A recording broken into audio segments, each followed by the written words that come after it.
សូមគោរពនឹងជំរាបសួរអ្នកទាំងអស់គ្នាអញ្ចឹងនេះគឺជាព័ត៌មានរបស់ក្រសួងដែលបានចេញជាផ្លូវការអញ្ចឹងរយៈពេលអស់12ខែស្មើនឹង1ឆ្នាំដែលអ្នកទាំងអស់គ្នារងចាំយ៉ាងអន្ទះសារបាទរងចាំជាយូរមកហើយឥឡូវនេះឱកាសល្អគឺបានចូលមកដល់ហើយអញ្ចឹងបងប្អូនមើលទាំងអស់គ្នាបាននេះគឺជាព័ត៌មានដែលក្រសួងបានទើបនឹងចេញនៅថ្ងៃនេះបាទថ្មីក្តៅព័ត៌មានលក់ពាក្យហើយសូមបញ្ជាក់ថានេះគឺ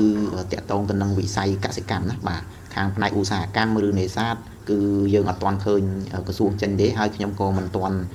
ហ៊ានផ្សព្វផ្សាយអ្វីផ្សេងដែរអញ្ចឹងយើងផ្សព្វផ្សាយជួយប្រាប់ព័ត៌មានតគ្នាសម្រាប់តែបងប្អូនបាទដែលយើងបានឃើញព័ត៌មានដូចដែលក្រសួងបានចេញនៅលើលិខិតរបស់ក្រសួងផ្លូវពេកផ្លូវការនេះឯងណាបងប្អូន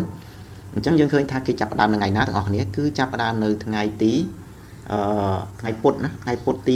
21រហូតដល់ថ្ងៃសៅរ៍ទី24ខែមករាឆ្នាំ2026នេះឯងនេះជាការបរិច្ឆេទលក់ពាក្យបាទនេះជាការបរិច្ឆេទលក់ពាក្យដែលអ្នកទាំងអស់គ្នាកំពុងតែទន្ទឹងរង់ចាំបាទអញ្ចឹងសម្រាប់អ្នកវិស័យកសិកម្មណាគឺត្រូវហើយបាទគឺត្រូវបានណាបាទដោយឡែកទាំងអស់គ្នាបានត្រៀមចិត្តត្រៀមកាយអស់ហើយនៅណាបាទជឿជាក់លើខ្លួនឯងប្រហែលភាគរយបាទអូខេអញ្ចឹងទាំងអស់គ្នាអាចអានព័ត៌មានរបស់ក្រសួងដែលខ្ញុំបានដាក់ជូននេះបានណាបាទអញ្ចឹងគឺសូមបញ្ជាក់ឡើងវិញគឺចាប់ពីថ្ងៃទី21ដល់ថ្ងៃទី24ខែមករានេះហើយថ្ងៃនេះគឺថ្ងៃទី14ណាបាទថ្ងៃទី14ខែមករាឆ្នាំ2026អញ្ចឹងយើងនៅមានពេលប្រហែលថ្ងៃទៀតដែរណាបងប្អូនអញ្ចឹងជូនពរអ្នកទាំងអស់គ្នាបាទឲ្យទទួលបាននៅសំណាងល្អបាទហើយបន្ថែមពីនឹងទៀតគឺការលក់ពាក្យនេះណាអ្នកទាំងអស់គ្នាគឺអាចទិញតាមរយៈ Play Store បានណាបាទ Play Store របស់គេហទំព័រក្រសួងការងារបានបាទដែលយើងបានដាក់នៅក្នុងហ្នឹងណាបាទទាំងអស់គ្នាអាចមើលបានអូខេអញ្ចឹងក៏វាចំណេញពេលចំណេញវេលាយើងមួយចំនួនដែរទាំងអស់គ្នាបាទកុំឲ្យខាតពេលវេលាកុំឲ្យពិបាកធ្វើដំណើរណាបាទស្រួលខ្លួនណាស្រួលខ្លួនចំណេញពេលមិនហត់ចំណេញថវិកាបាទគ្រាន់តែអ្នកទាំងអស់គ្នាត្រូវចេះចូលទៅកាន់គេហទំព័ររបស់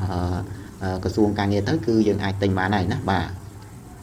អូខេទាំងអស់គ្នាណាมันមានអីច្រើនទេមានតែជូនពរអ្នកទាំងអស់គ្នាទទួលបានសំណាងល្អណាបាទទទួលបានសំណាងល្អទាំងអស់គ្នាហើយ